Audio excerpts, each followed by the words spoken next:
Hi, welcome back to my channel. Welcome back to Claiborne and welcome back to the inside of the camper. So my husband had to run a quick errand today and I asked him if he could leave me a couple of bucks.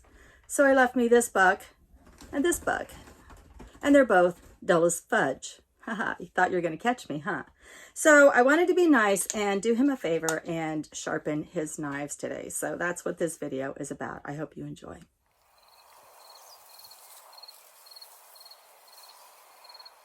All right, so this one is the Buck 110. So it should snap pretty good, but it's kind of full of gunk down in there. There's a lot of dust and debris and who knows what. So that one, I inspected the blade. There's no nicks or anything, and yeah, it doesn't want to cut. It doesn't even want to cut paper. And then the little one is a 371. It's the Walmart knife, and it has 3 folding blades.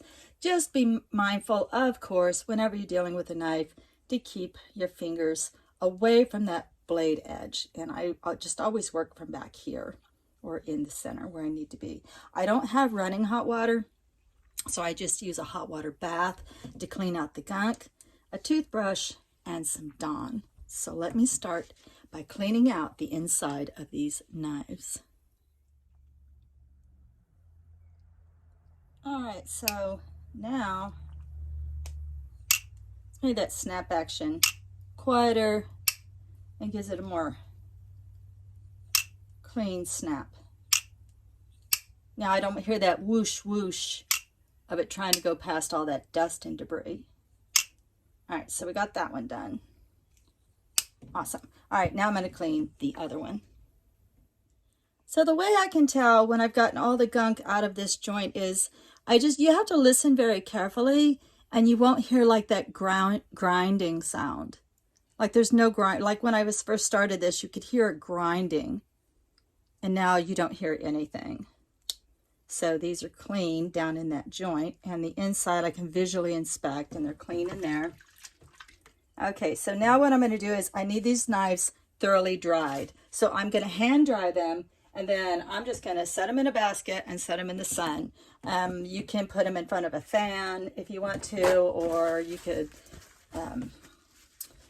help them out by paper towel drying them at first. But you definitely want to get every bit of this moisture back out of these knives. So let me basket these up and take them out in the sun for a little while, and then I'm going to change this soapy dirty water into clean water, and I'm going to start soaking my whetstones. I have 2 whetstones here. I just wanted to show this really cool one that I got. This is just your everyday average, like a whetstone. It has a coarse side and a fine side, but this one's really cool. I just picked this up from the antique mall. It's a Crown razor hone. So I'm super excited to have this now. So with these stones, you can kind of do a back and forth. And then with the razor stone, the way I was taught was you only do these one direction. So this is going to be fun. It'll be my first time of getting to use this razor stone. So let me clean all this up and I'll be back. Well, I'm waiting for the whetstones to get soaked, so why not, right?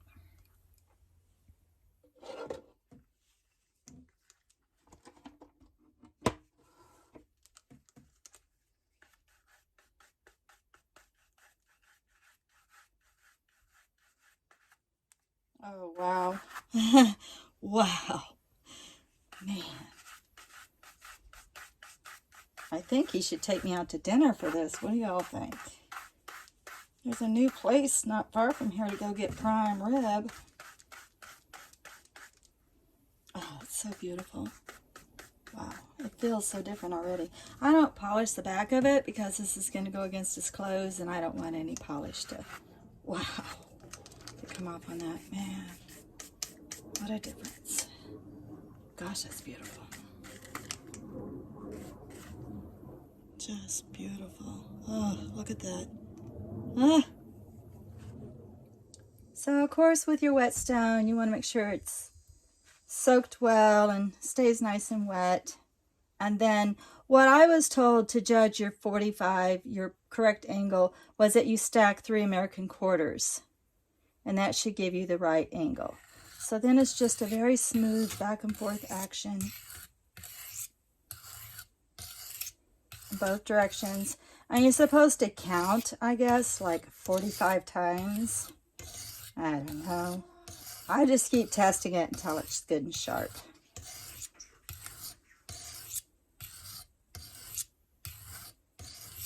All right, let me do that for a while so I don't bore you all to death. Okay, and then with the razor stone, I was told that you do it like 8 times, 2, 3, 4, 5, 6, 7, 8, and then you do your other side 8, 7, 8, and then you start counting down. So then you would do it 7, 6, was that 7 and 7, and then 6 and 6, 5 and 5, all the way down to a single stroke.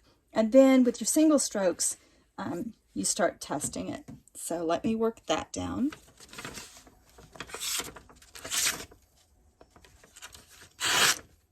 That's certainly better than what we started from. Okay, and then for the final step of this, I do add just a tiny, tiny little bit of food grade mineral oil to the knife. Make sure I get every bit of that white back off that you possibly can, just for protection.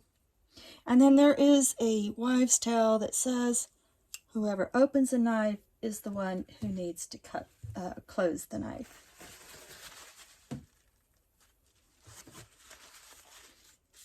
And just a dibble dabble down in those joints.